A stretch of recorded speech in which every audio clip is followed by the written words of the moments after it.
Hi, everybody, and welcome to the Angewandte Festival, streaming live from Vienna around the world right now. My name is Noit Banai, and I'm visiting professor of modern and contemporary art at the Angewandte, the University of Applied Arts. And today I am delighted to be in conversation with Anna Pravatsky, a dear friend whose work is an important contribution and reflection on the current situation as well as possible futures. Before we start our conversation, I would just like to let you know a few things about Anna's practice. She has a training and background in music, theater, mask work, architecture, fine art, and beekeeping. And her practice is cross-disciplinary and ranges from painting to video, performance, and augmented reality. This experimental approach includes scientific research, behavioral study, and emotional affect in a strategy for creating unique experiences in environmentally conscious artistic practice.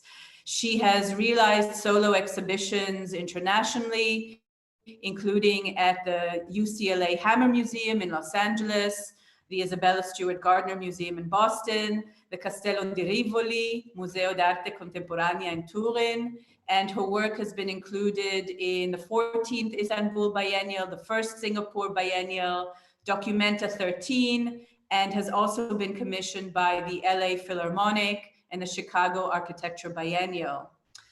She had a solo exhibition at the De Young Museum in San Francisco, which won the 2020 Webby Award for its use of augmented reality and is recognized by the International Academy of Digital Arts and Sciences for its significant achievement. So Anna is a perfect interlocutor in the context of everything, but especially I was interested in including her thoughts and practice in this present context in which the notion of self-care, care of the other, care of the environment is very much under discussion. And I thought it would be important to look at some historical precedents that are included in her work, but also think about how these historical precedents could potentially inform a different future.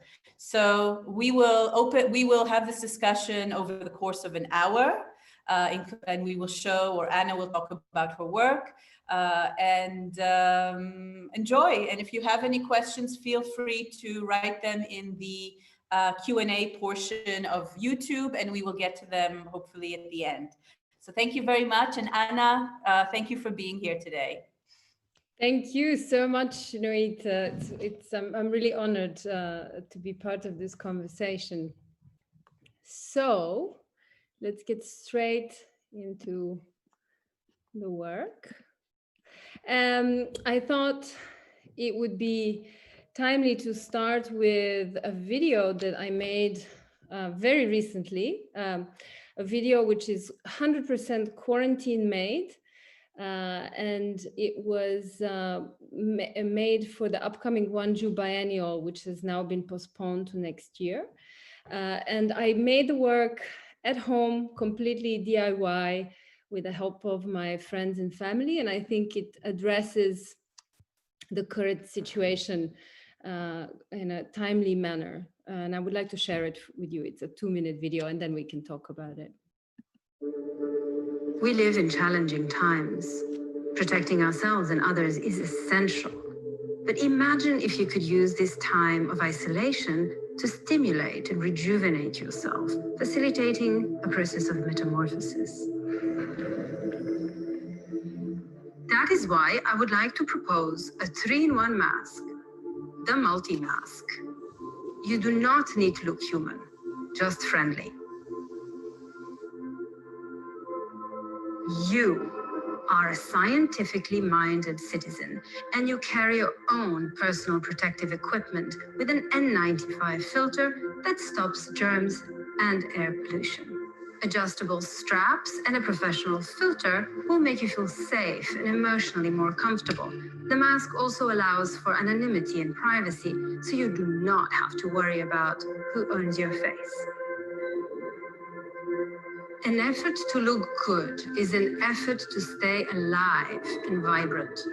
The mask can be filled with gels, creams, and produce of your choosing to tone, hydrate, or uplift. Seaweed, cucumber, honey, and yogurt are some of my favorites. The mask is designed to generate an increased state of awareness and presence and energy.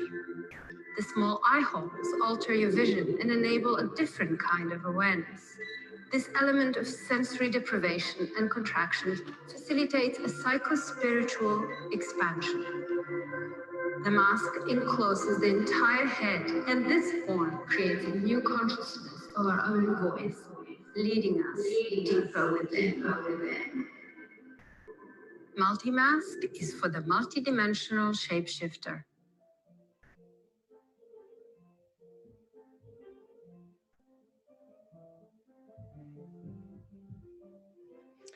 So, yeah, I had a very interesting feedback from a couple of friends who commented that the work is sort of like a 2-minute retrospective of all of my work and all of my interests. And I quite like that insight into the work. Does the work at this point a digital rendering?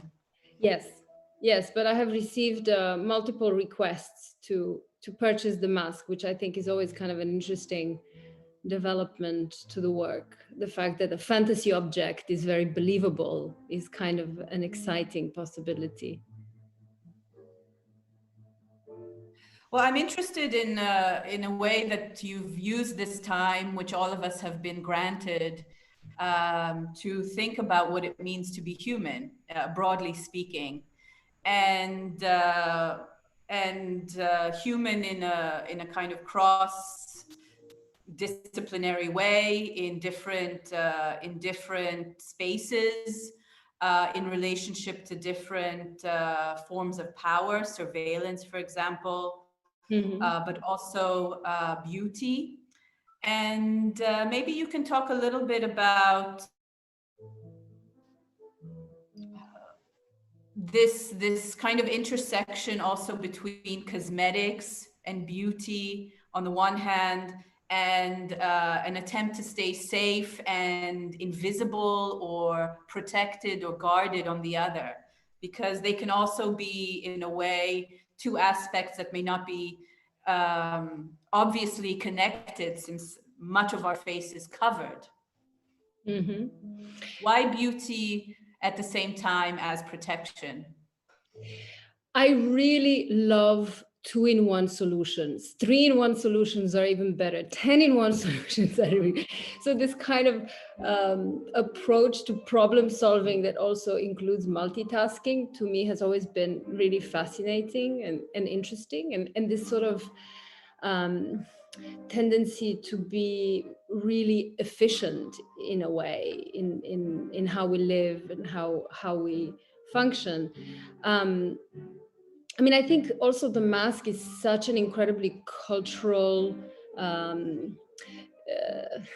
topic in a way. You know, I grew up partly in Singapore, where you know, in Asia, wearing a mask is very, very common. And now, well, it's increasingly been needed for climate change and air pollution that we're all dealing with. And now with the pandemic, our time outdoors with the mask is becoming longer and longer and longer.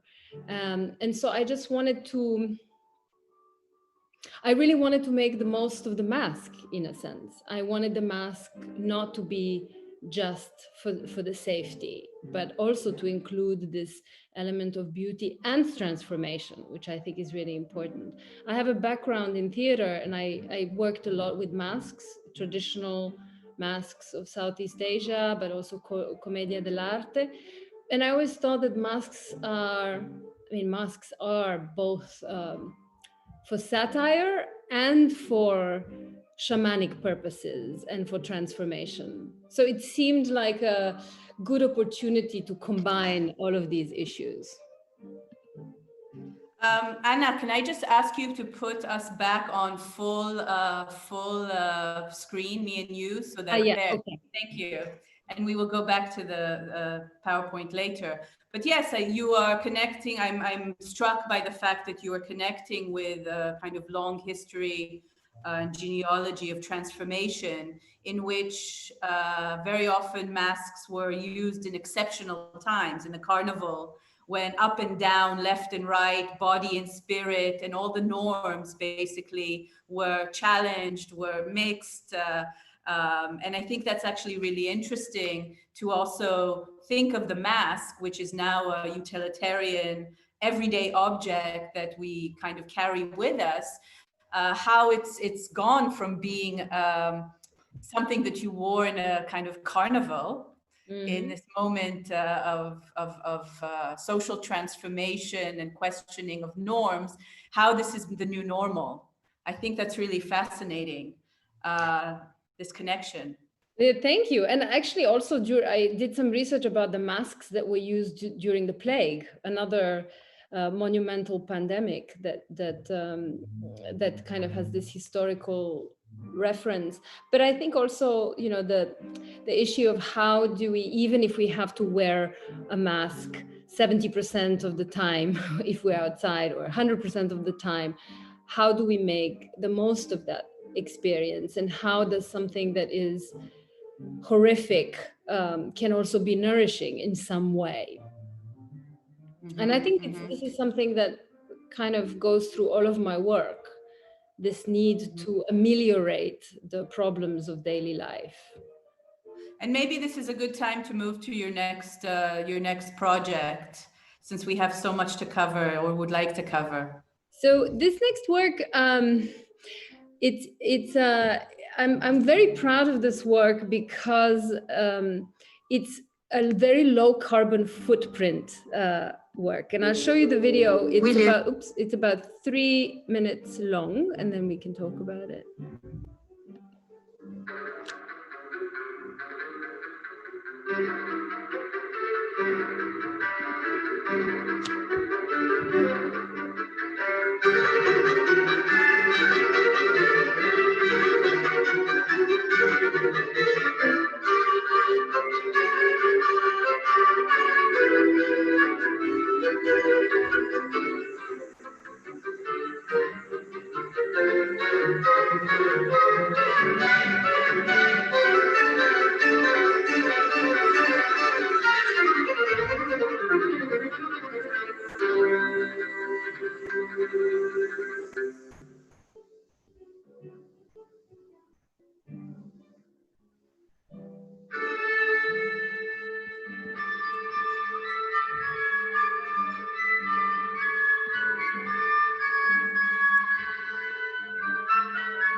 now the demystifying moment.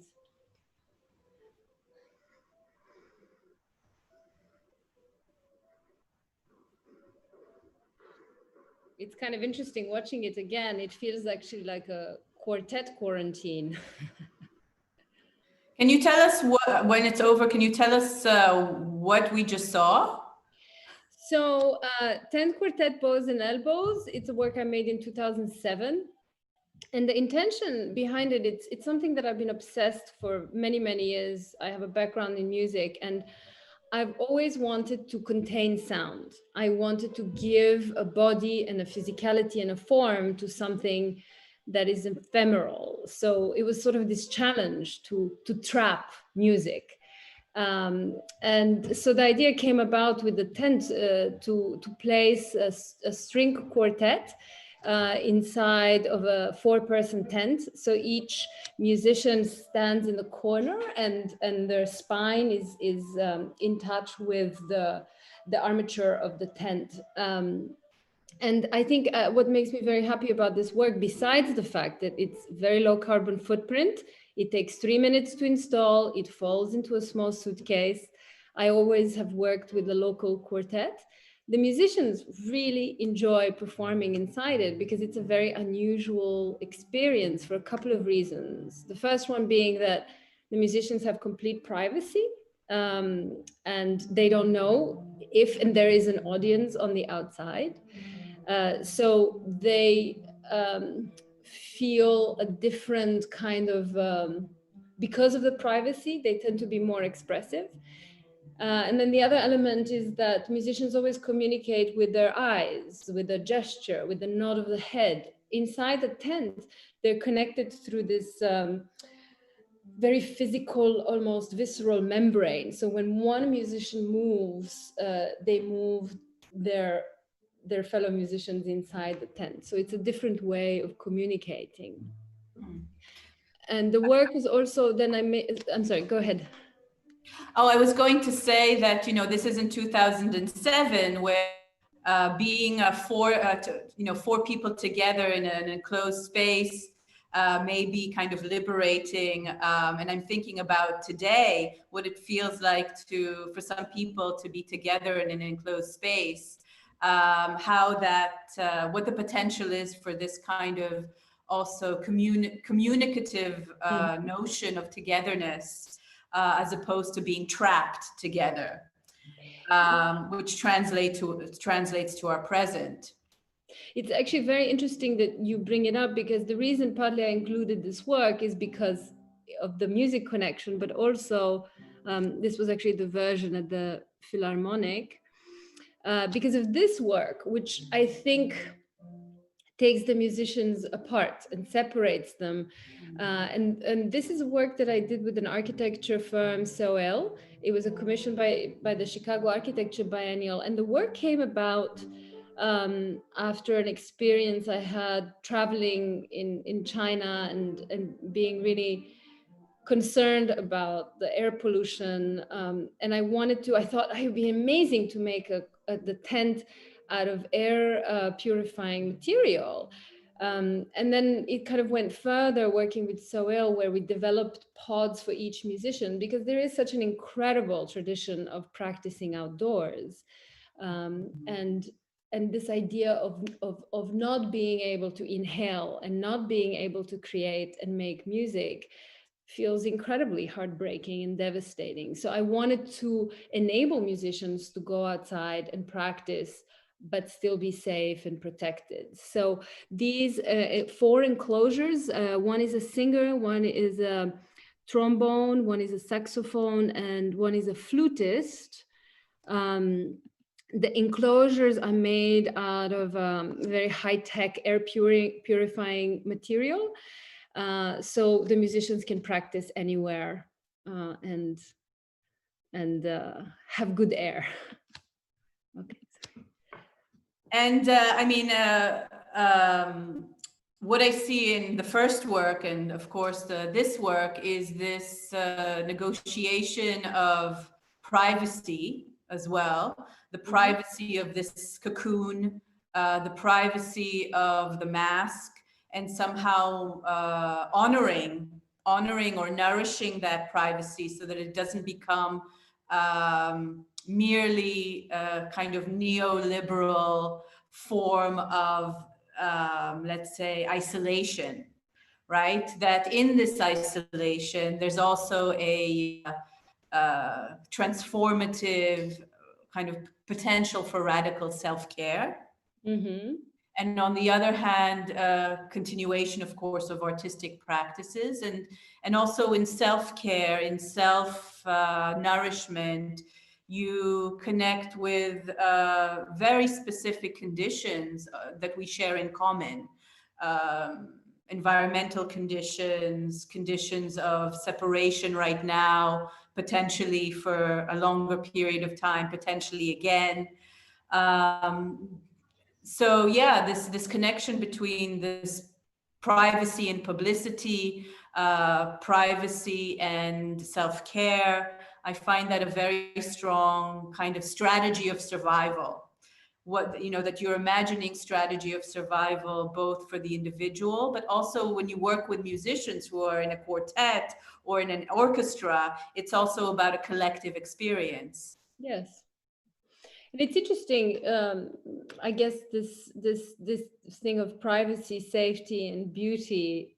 I think I would be curious as you speak about it, if it applies to every single project we will look at. Mm-hmm.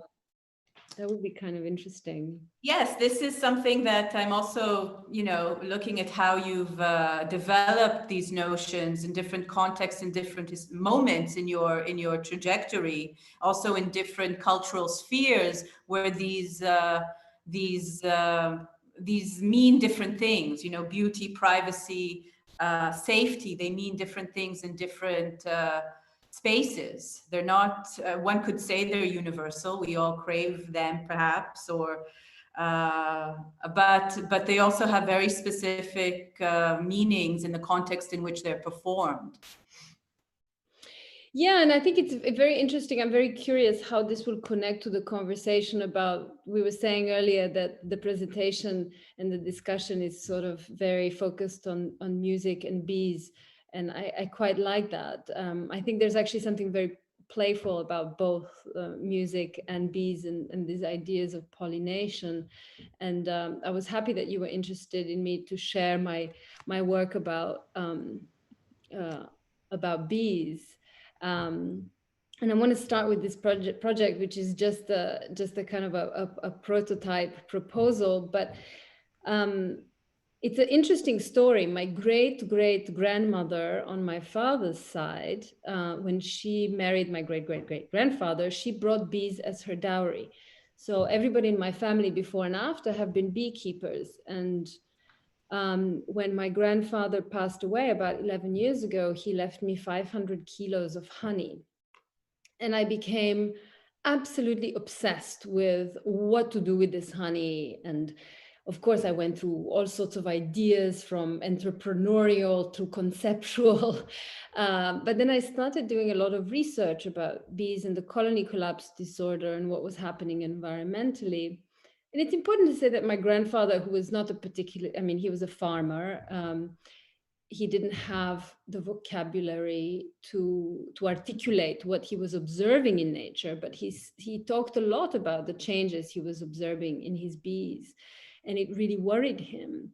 And so I decided that I just sort of started making all this research and then work about bees. And I'm sharing this image because the first idea I had was never realized, but it was indirectly realized. I was at a lunch for a project I was doing, and a journalist was reviewing this totally different music related work. And they were asking me, you know, what I was going to do next. And I was quite pregnant at the time. And I said, oh, I have this idea. I'm going to put a little bit of all the honey in safes all over the world. So I'm going to put 50 milliliters of honey in a safe in Paris, in London, in New York, in Boston, in LA, in Singapore, in Hong Kong. And then I will go to the safe and open it with a little spoon and have a bite when there's no more honey. And so it was wonderful, because the next day there was a story in the paper that said, that the most interesting thing about my practice was that I had honey in safes in banks all over the world. And I was very happy because the project was realized without me having realized it. But actually now this work is being realized in Bangkok, and it will be we've made an open call to all the Thai beekeepers who will submit their honey. And honey is kind of like a time capsule, because it contains all the information, not only about the flowers that are pollinated, but all the other chemicals, and everything in the environment is sort of absorbed by the honey. So anyway, the honey will be placed in one of the main temples in Bangkok and guarded by the abbot of the temple. And I'm very happy. It's interesting. This is the safe with the honey inside. And okay, we can talk about this one. Sorry, I'm sort of rambling on. Maybe you can go back to that last image of the safe. Where is it? Where is this now? Why is it on which coast is this? Where are we? It was actually a proposal for a public project in Belgium. It's not going to be realized, but I like the image very, very much, because there's something incredibly beautiful, kind of minimalist sculpture / apocalypse. Yeah. And what I actually really,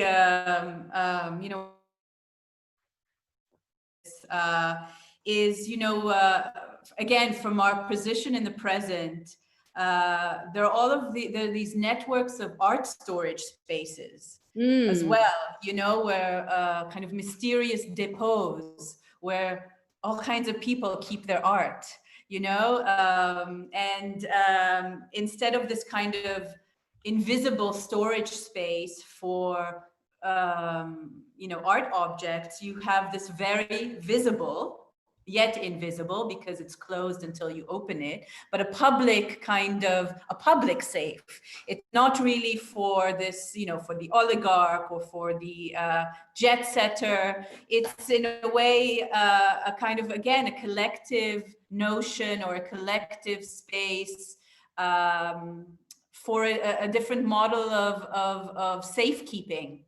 And yes, and also, like that, once again, in contrast to certain neoliberal models of storage for of art items, art objects, you have here you're working with that in a conceptual and critical way to position our kind of resources as the most important element for safekeeping. Exactly, and the question of value. Because actually we forget how incredibly important and valuable bees are, and the work that they do cannot be outsourced. I mean, a little bit we try, and we'll get to that later with the hand pollination, but and I think also communicating the value of something like honey and pollination within the neoliberal context is something that I think to me is very interesting. And this next project was actually, this is the Bloomberg headquarters in New York City. And this is a work I did in 2010. And about a year after I inherited the honey. And what I wanted to do was I wanted to explain to the people in finance the importance and the value of bees. So what I did is, I don't know how many of you are familiar with, how Bloomberg actually made his fortune is with this Bloomberg monitor, which you can see on top of the kind of a beehive cart. And this monitor is essential for anyone who wants to do financial investment. And we convinced them to give us one of the monitors and program it in a more conceptual way. So on the left, you had all the latest news about bees pollination colony collapse disorder. And on the right, you had the latest stocks that were directly related to pollination. So from Driscollii blueberries to wines.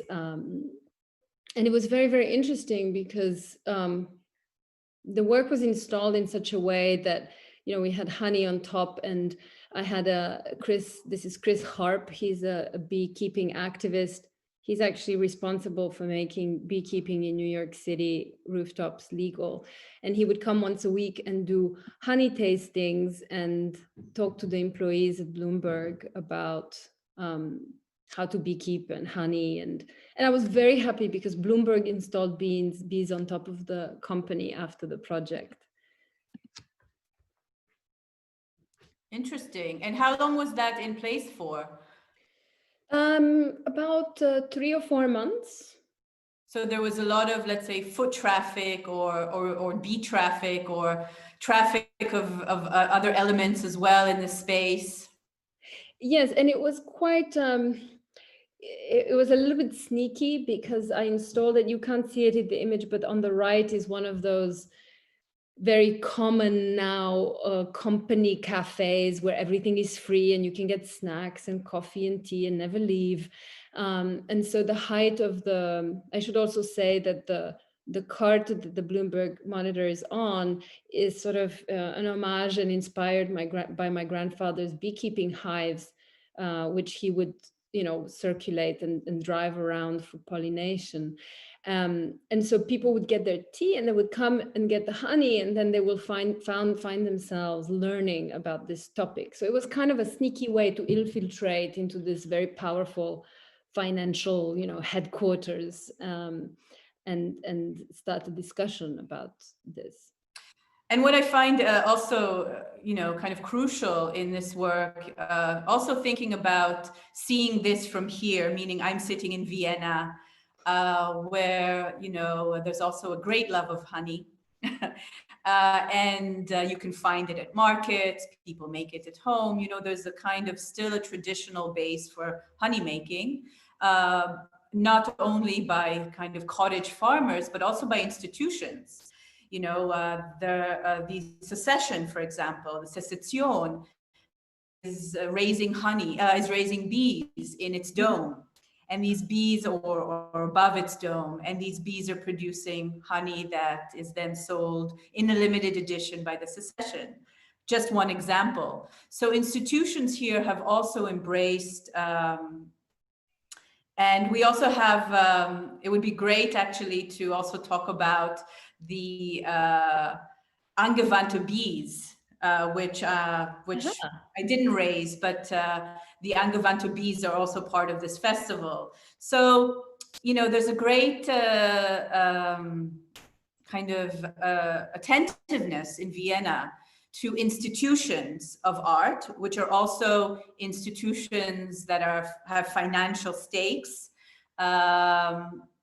being caretakers. And I think that's, here you have this work in one of the great kind of hubs of capital in New York with Bloomberg.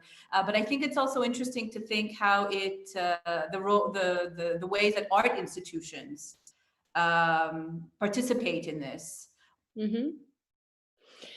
Yeah, and I think actually, I think the bee is so incredibly, it's such a beautiful creature, and it's so symbolic, and it's been so profoundly present in art, in poetry, in music, in painting.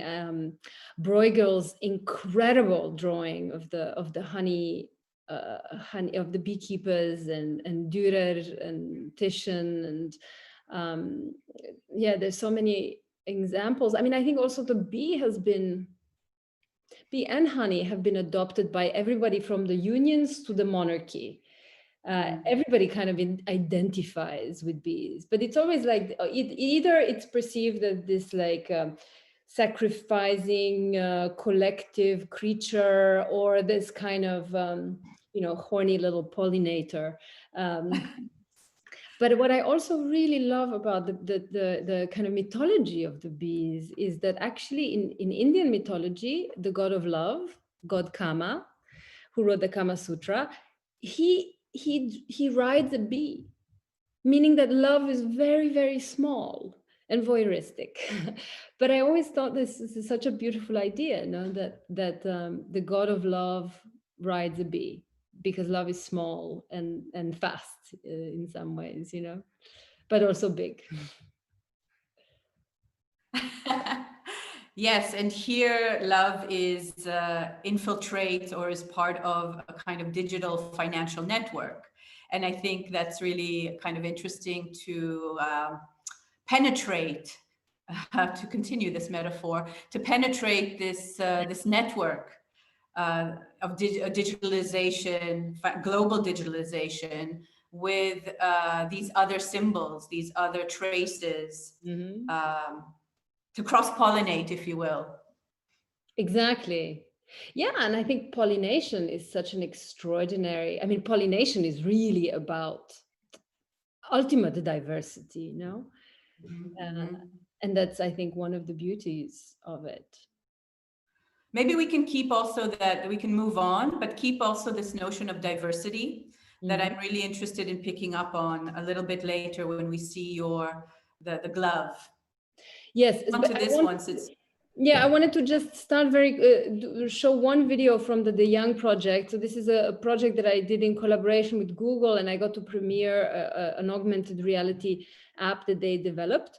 And it consisted of 9 short videos, which were placed throughout the museum in the public areas. And I wanted to share with you just the first one, which is a work that addresses, I think, both institutional critique and care and ideas of generosity and nourishment.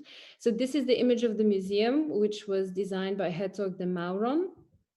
And it has the most extravagant shell or facade made out of copper. It's kind of a copper lace. And the first work that I made, the first stop in the exhibition, was this short video. Why am I licking the copper facade of the museum?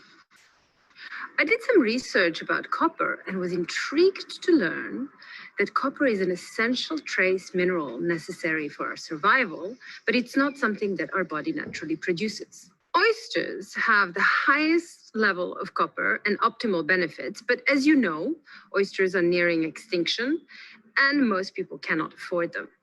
The architecture of the De Young offers a generous gesture. Having a little lick is free, nourishing, and democratic. I was very happy because people have been licking the museum, and it's you can see this like little green line now on because copper oxidizes when you put liquid on it. Have they been licking it during the Corona moment as well, or? No. This was leading up to, this was all last year. But actually, interesting that you bring up Corona in the context of copper. Copper is the only material that has antiviral, because of the chemicals of the copper. It's actually the most hygienic surface.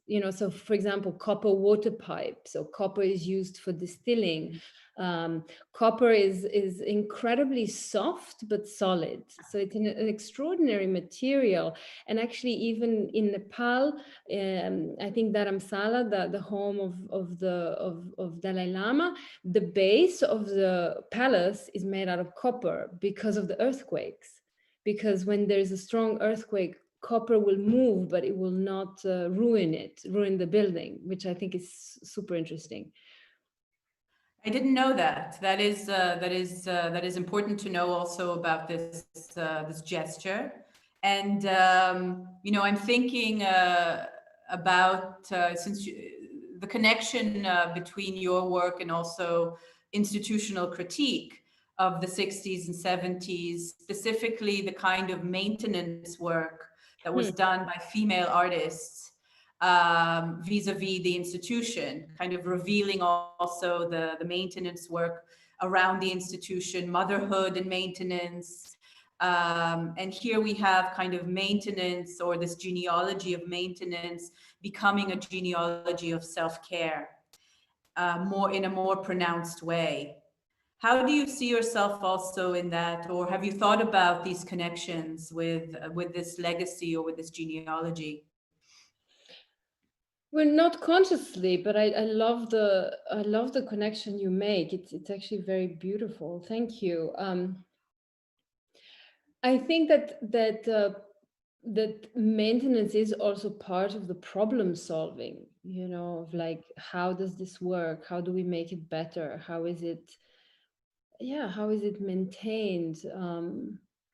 And I think in this case, also the fact that it's such a minimal gesture that does so many different things. Besides the critique, it's also sort of nourishing or mineralizing. I think that's something that I'm generally always very interested in my work, the light gesture, the minimal gesture that has a very broad impact. And I think maintenance, motherhood, all of these things are precisely that, small gestures that have a huge impact. Yeah, I'm wondering, I don't want to push you into any kind of corner, but is there a kind of gendered aspect here too, in terms of your practice or the way that you see these small gestures as performing self-care, but also collective care? Absolutely. And I think it's also combined with my really sincere need to have a light touch, both in terms of my carbon footprint, but also in the poetry, how light can poetry be, in a way, is the question, maybe. How light can poetry be? And I mean, your work, comes or confronts or interacts with kind of very strong institutions, whether it's Google as a strong institution, whether it's Bloomberg as a very strong capitalist institution, and vis-a-vis these very strong gestures, let's call them that, you position or you perform these light gestures, which I think are also a response to the power structures that you're in conversation with. It's interesting because your questions make me think about the fact that, in a way, and this is a very gendered, perhaps, idea, I want to seduce these very large, powerful institutions, and I want them to let me in so that I can do my work. And it's subversive, and I have moments where I feel like I cannot believe that they've let me do this. But I think it's partly because, I think it is actually this kind of very conscious or unconscious need to infiltrate, to survive, to seduce, to change.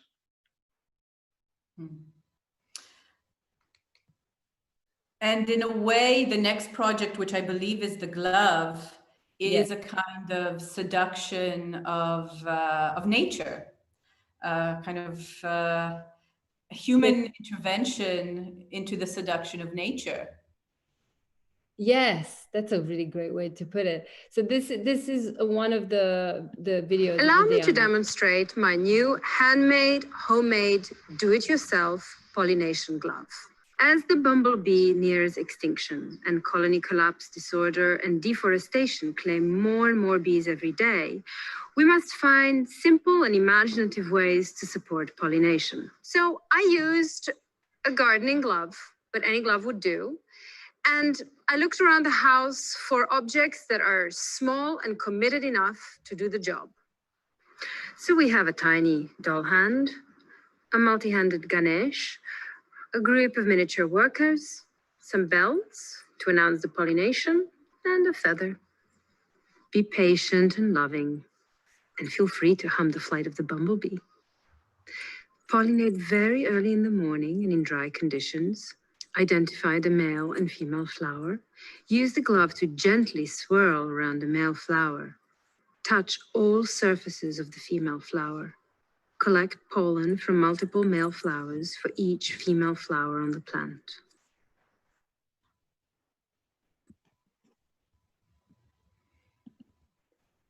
So these are the images of the hand pollination glove. And I wanted to share with you, this was the initial drawing that I made. The one on the left is mine, and the one on the right, my daughter made her version of the hand pollination glove. I loved it because she made the second finger is the eye, but she had this idea that we could pollinate with our eyelashes. So we would get very close to the flower and do this with our eyelashes and spread the pollen, which I thought was quite beautiful. I mean, there's a kind of whimsy, you know, as a small gesture, a whimsy, a seduction, all of these words that you kind of use to talk about your actions. And there's also, as you've said before, this kind of do-it-yourself quality. So you can make it at home, your daughter can make it at home, it's adaptable. There's a possibility of individuation, of making your own glove. Is that also something that's important to you in terms of the way that you imagine self-care, that you imagine the possibility also of this becoming kind of reproducible? Yes, I think do it yourself combined with sustainability, it's a very, very powerful gesture, again, to use the word. But I think also it's something that during the quarantine, many of us had more of a immediate experience with, you know, like from, I don't know, putting yogurt on your face because you can't go to an esthetician, to you know, planting things, or I think do it yourself is a really, really subversive anti-capitalist tool in a way. It's kind of strongly anti-consumerist. Mm-hmm, mm-hmm. Yeah, and there's been a long movement of a kind of do-it-yourself practice, kind of grassroots, but at the same time, there's also, you know, just to put on kind of put a critical spin on it, there's also been this has accompanied the you know, the fact that less and less the state is taking care of us, and more we have to do it ourselves. Right. So on the one hand, yes, it has this very kind of important legacy of do-it-yourself activist legacy, aesthetic or attitude. And you can see also how the state has capitalized on that by giving us less and less care. Exactly. And I mean, the whole problem of the plight of the bees and the fact that we have been, so many parts of the world have been reduced to hand pollinating crops is the consequence of neoliberal politics and the constant obsession with economic growth and exploiting the soil and over farming, and you know, nothing grows anymore. And it's incredible to me that in the 21st century, after all the, you know, I don't know, going to the moon and doing all these extraordinary things, we have been reduced to humans climbing trees and sitting there with a Q-tip to hand pollinate, to be able to eat. I mean, it's outrageous and devastating. And it's not, I mean, nobody else can do it. They're trying in Japan, they're trying to make pollinating drones, but it is such a specific action. And you need to be an insect to do it, you know. And the fact that, you know, you can't DIY, you cannot replace, you cannot transform yourself into an insect. It's a kind of a devastating lesson, I think, for humans, for our civilization. Yeah, I mean, the one kind of literary example is Kafka's Metamorphoses. Exactly. Egor Samsa, right, becomes a cockroach, and it doesn't end well. So there's this connection with the modern, you know, modern processes of industrialization, subject formation, and where they've brought us today. Yes, and the sort of unfortunate transformation, unlike the kind of I don't know, enlightened or shamanistic transformation from that you get with the, you know, mask work. This is a sort of a regression. Do you want to take us to the next project? We have about 8 minutes, 10 minutes left. So okay, whatever you'd like to take us next. Very quick. This is the image on the right is from my grandfather's beekeeping manual, and it's a hive, instructions of how to make a hive. And this is a sculpture that I made. It's called the Memorial to the Common Bee, and it's a 1-to-1 replica of my grandfather's beehive made out of black granite. And so this was actually installed at the young. The bee icon that you see on the panel is actually what triggers the hand pollination video. So that the young videos were, in a sense, set in the future. And the memorial is for when the bees are gone, with the hope that they will come back. And again, it is extraordinary that bees have been around for 80 million years, and they will most likely be extinct in the 21st century. And what I found very touching about having the work in a public sculpture garden, is that people became very invested and attached to the work, and many visitors came and placed flowers on top of the memorial. Oh, this is a different project, but maybe I can go quickly through it. For the last year, I have been drawing a queen bee every day. My grandfather told me once that every hive has 2 queens, a sexually mature queen who is in charge, and an emergency queen as backup when things get bad. And so I've been making a drawing every day as a way to kind of always think about the importance of bees in daily life, and a kind of a feminist nod to Hokusai, who drew a tiger every day. So and then I've been talking very fast now, and so we have very little time, but I thought we can start talking and discussing with these amazing images of bees who have passed out in the flowers. Okay, so let's maybe just backtrack. Backtrack for a second before we get to the drunk bees. This monument. And here too, you know, I've got my art historian's cap on. And of course, this nod to minimalism is very important, because at least in the North American context of minimalism, there's a very strong connection between these forms and industrialization.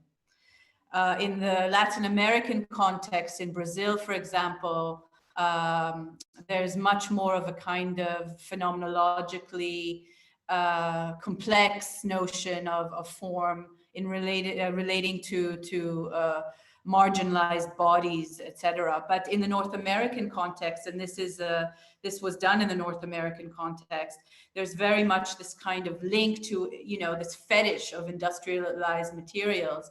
And I think that, you know, what your work suggests here for me is also the other stories, the environmental stories, the stories of nature that are embedded, you know, in these processes of industrialization, and how they come together. And I think the fact that you bring this complexity to these genealogies, these very strong male genealogies of art history, for me are also quite striking and important.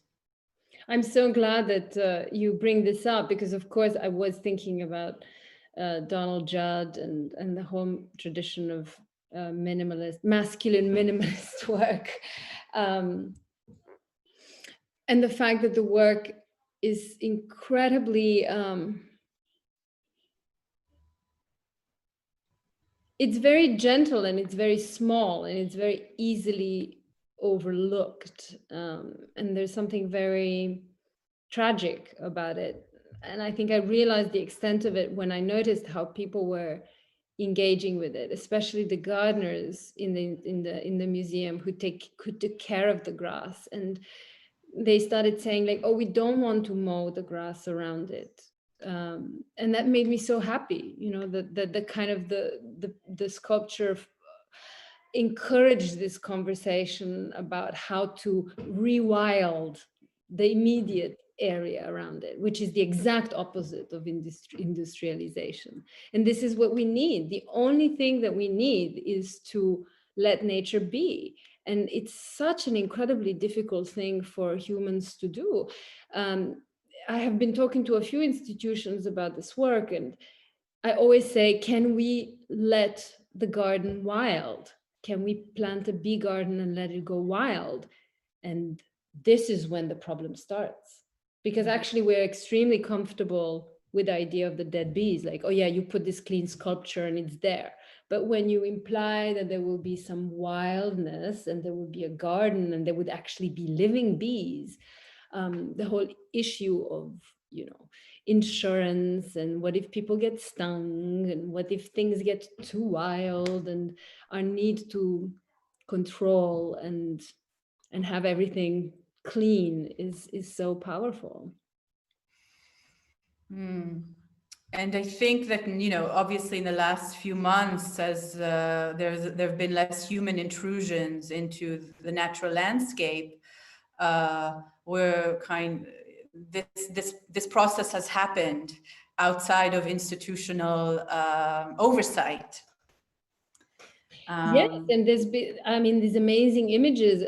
You know, my parents were just sending me photos from Singapore where nobody's mowing the grass anymore, and it's just incredible. And there's been so many bees and butterflies, and you know, like what's happening in Venice with the canals. The fishes are coming back, and but I think it's important then to kind of recognize, you know, the relationship of institutions, or the great trust that in some places there still is in institutions. Other spaces, other national contexts have less trust in institutions. But what that means for a potentially new relationship with institutions as caretakers rather than as kind of landlords, or maybe both, you know, what that would mean, a different kind of attitude towards institutional caretaking, or whether it does remain in the hands of individuals. That's really, for me, the great question that we will have to kind of negotiate and imagine a different political future in terms of the relationship of the self to care and institutions to care. And I think your work gives us kind of notions and models and language, a discourse that we can also use to reflect on this issue. thank you. That makes me feel very happy. So we, you know, our conversation could obviously last for days. Maybe we would like to end with an image of a passed out bumblebee. Oh yes, more than one. I love this one. Maybe you can just, as you know, as we kind of conclude, tell us what this means for you. Why you decided to give us this kind of shot or this image as a last frame. Well, I mean, it's so, nature is so extraordinary, and seeing these bees just, you know, drunk with pollen and kind of abandoning themselves into the, I mean, who would not want to throw themselves into a flower and pass out? It's such a beautiful, beautiful idea. It makes me regret a little bit that I'm a human. I wouldn't fit, but I find it very moving, and I don't know if we've been able to make such a cute, adorable gesture ever. I thank you very much for your words, your images, your practice, your ideas, your care. And I hope we can continue this conversation soon. Thank everybody who's been watching. now or at a later date. Thank you very much for joining this conversation between me and Anna Pravatsky. Thank you once again also from the Angewandte, and I wish you all a good flight onwards, flight of the bumblebee onwards. Thank you, Noit, so much. Thank you. Bye-bye.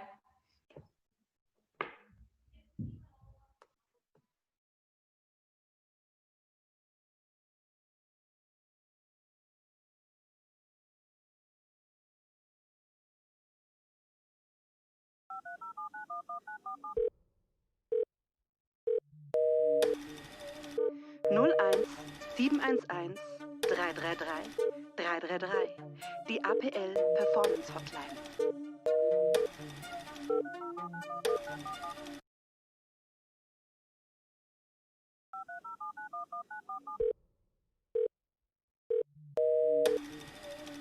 (01 711 333 333), die APL Performance Hotline.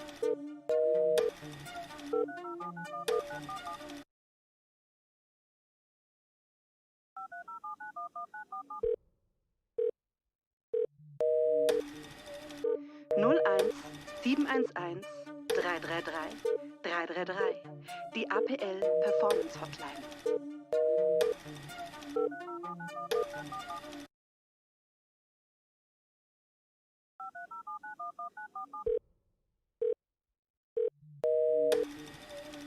(01 711 333 333), die APL Performance Hotline.